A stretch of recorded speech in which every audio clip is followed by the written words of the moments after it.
हमारे साथ जुड़े रहिए, क्योंकि भूपेंद्र हुड्डा और नायब सिंह सैनी जो दो बिग फेसेस हैं और प्लेयर्स हैं इस इलेक्शन में, उन्होंने इस पोल ऑफ पोल्स पर रिएक्ट किया है। जरा उनकी बात सुन लेते हैं। पूरे बहुमत से भारतीय जनता पार्टी की सरकार आएगी, 8 तारीख को आएगी, पूर्ण बहुमत के साथ आएगी।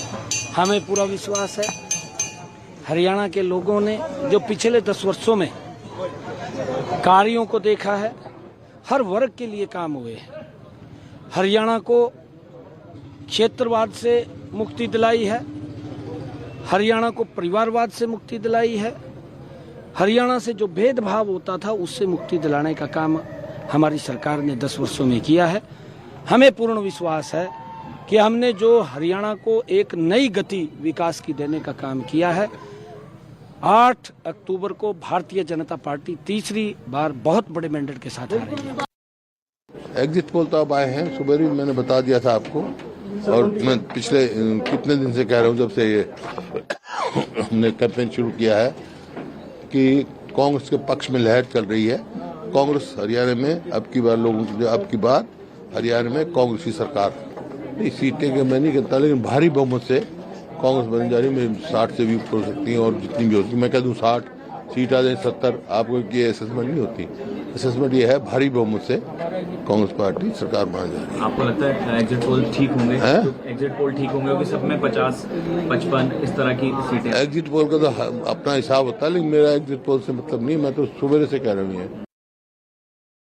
भूपेंद्र हुड्डा फॉर्म में, और वहाँ पे नायब सिंह सैनी साहब मुख्यमंत्री हैं, जो वो भी अपने अंदाज में कहते हुए कि सरकार तो उन्हीं की बनेगी। 2 राजनीतिक मेहमान भी मेरे साथ जुड़े, इनफैक्ट 3 राजनीतिक मेहमान मेरे साथ जुड़े हुए हैं। सिद्धार्थ यादव बीजेपी के प्रवक्ता हैं, घनश्याम तिवारी जो कि समाजवादी पार्टी के प्रवक्ता हैं, लेकिन इंडिया ब्लॉक की तरफ से यहाँ पर आज बैटिंग करेंगे। कांग्रेस ने एग्जिट पोल में ना आने का फैसला किया था। और आदिल खान साहब हैं जो कि आम आदमी पार्टी के प्रवक्ता हैं, और आम आदमी पार्टी हरियाणा में चुनाव लड़ रही है। शुरुआत में सिद्धार्थ आपसे करना चाहूँगा, स्पेसिफिकली हरियाणा के संदर्भ में बात कर रहा हूं, क्या लग रहा है आपको, क्या कहीं कुछ मिस कैलकुलेशन हुआ है? क्योंकि जितने सर्वे हैं, 6 या 7 एजेंसीज को हम एक साथ स्क्रीन पे दिखा रहे हैं, वो सब एक तरफ हवा बहती हुई दिखाई दे रहे हैं। सुमित जी, अभी आप ही ने हमारे प्रदेश के मुख्यमंत्री की बाइट चलाई, उनके चेहरे पर कॉन्फिडेंस और चमक आप देख पा रहे थे। मैं मानता हूं कि हरियाणा की जनता पहले दिन से अपना मन बना चुकी थी। जो 2 मॉडल हरियाणा की जनता ने देखे थे, एक 10 साल का हुड्डा जी का मॉडल था, एक 10 साल का भाजपा का मॉडल था। एक ईमानदार सरकार जो सभी वर्गों को साथ लेकर के चले, मैं मानता हूं कि उसको मतों में भी प्रदर्शित करते हुए 8 तारीख को हम देख पाएंगे। हरियाणा में महिलाओं ने, दलितों ने, शोषितों ने, वंचितों ने भारतीय जनता पार्टी का इस चुनाव में बहुत साथ दिया, और जब मतों की गिनती भी होगी, मैं मानता हूं कि उसका परिणाम आप सबके सामने होगा। मैं एक बात और कहूं, अभी शायद घनश्याम जी को आज इंडिया ब्लॉक की बैटिंग करनी है, पर हरियाणा का जो चुनाव पहले दिन से हुआ, बहुत प्रयास किया कांग्रेस पार्टी ने कि कहीं ना कहीं गठबंधन हो जाए उनका। आम आदमी पार्टी के साथ भी आखिर तक बात चली थी, 90 सीटों पर लड़ने की पूरी हिम्मत नहीं दिखा पा रहे थे, वो बात भी नहीं बन पाई। और समाजवादी पार्टी के साथ तो काफी बुरा किया था, 2 सीटें तय हो गई थी और उसके बाद वो गठबंधन वापस छीन लिया। तो घनश्याम जी कितनी बैटिंग कर पाएंगे उसको तो मैं कह नहीं सकता, पर हरियाणा की जनता अपनी बैटिंग कर चुकी है, और हरियाणा की जनता 8 तारीख को अपनी बैटिंग का परिणाम भी आपके सामने रखेगी। मेरे को कोई 1% की शंका नहीं है। मैं मानता हूं कि हरियाणा की जनता का जो मत अगर मन बना लिया था सिद्धार्थ, तो ये एग्जिट पोल्स तो कह रहे हैं कि बीजेपी को 20 से 25 सीटों का नुकसान हो रहा है। देखिए सुमित जी, ऐसी एग्जिट पोल्स हमने छत्तीसगढ़ में भी देखे थे, मध्य प्रदेश में भी देखे थे, लोकसभा में भी देखे थे। अच्छा चलिए, एग्जिट पोल को छोड़ देते हैं, फिर खट्टर साहब को क्यों बदल दिया चुनाव के 6 महीने पहले? अगर इतना अच्छा काम कर रही थी, इतनी ईमानदार सरकार थी। देखिए सुमित जी, ये तो लंबे समय से पूरे चुनाव में हम इस बात की चर्चा करते रहे हैं, और आपने भी कई बार ये प्रश्न पूछा होगा। ये पार्टी की रणनीति का विषय होता है, कुछ बात हमारे लिए भी छोड़नी चाहिए, जैसी बात अब तो रणनीति एक्सपोज करिए ना। अब तो वोटिंग हो गई, अब तो परसों परिणाम आने वाले हैं। खट्टर साहब के पोस्टर तक का इस्तेमाल नहीं किया आपने, फोटो में भी नहीं दिख रहे खट्टर साहब। सुमित जी, हमारी रणनीति बिल्कुल एक्सपोज्ड है। 9 साढ़े 9 साल तक मनोहर लाल जी हमारे प्रदेश के मुखिया थे, भारतीय जनता पार्टी के वरिष्ठ नेता हैं।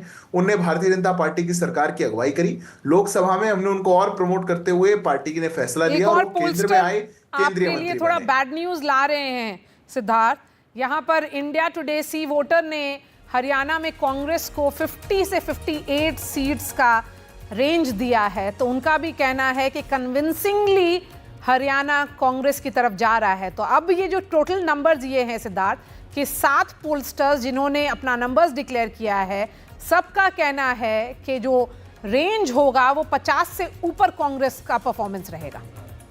देखिए मारिया, अगेन ये तो समय बताएगा 8 तारीख के लिए। ऐसे ही सब पोलस्टर्स अन्य राज्यों के लिए भी, अन्य चुनावों के लिए भी कहा करते थे। जो जनता का मन होता है उसको पढ़ना बहुत कठिन काम है। सब अपना अपना प्रयास करते हैं, इसमें कोई दो राय नहीं।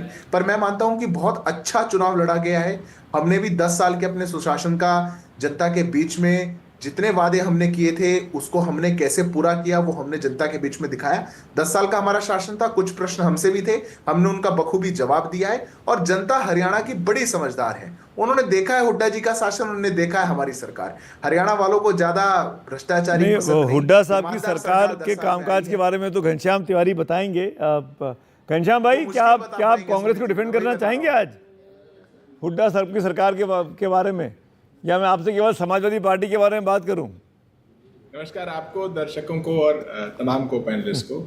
सर्वप्रथम तो मैं हरियाणा के लोगों को और जम्मू कश्मीर के लोगों को बधाई देता हूं कि चुनाव संपन्न हुए और हर चुनाव देश के लोकतंत्र के स्तंभ को और मजबूत करता है। ये चुनाव भी मजबूत करेंगे।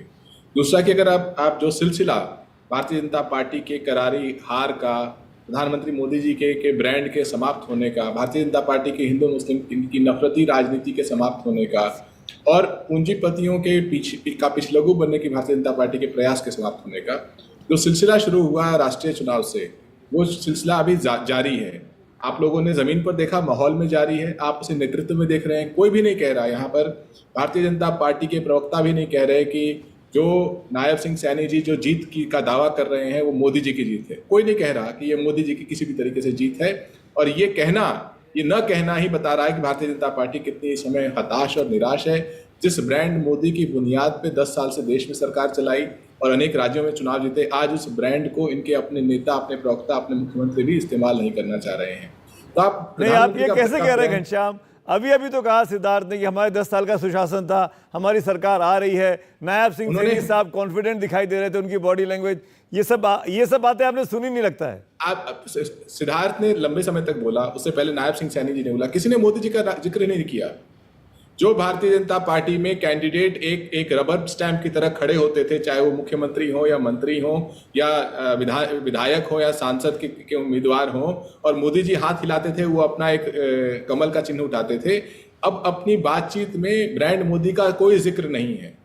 ये देखिए, ये ब्रांड मोदी के ध्वस्त होने का युग है, क्योंकि जो आम आदमी है, देश का गरीब है, वो देख रहा है कि उसका किराया बढ़ गया, जमीन की कीमतें बढ़ गई, कुछ मुट्ठी भर पूंजीपति बहुत अमीर हुए, लेकिन महंगाई की मार उसे झेलनी पड़ी, बेरोजगारी की मार उसके बच्चों को झेलनी पड़ी। लेकिन घनश्याम, ये भी तो रीडिंग हो सकती है कि ये जो भी सीट्स आ रही हैं वो भी इसीलिए आ रही है क्योंकि ब्रांड नरेंद्र मोदी है।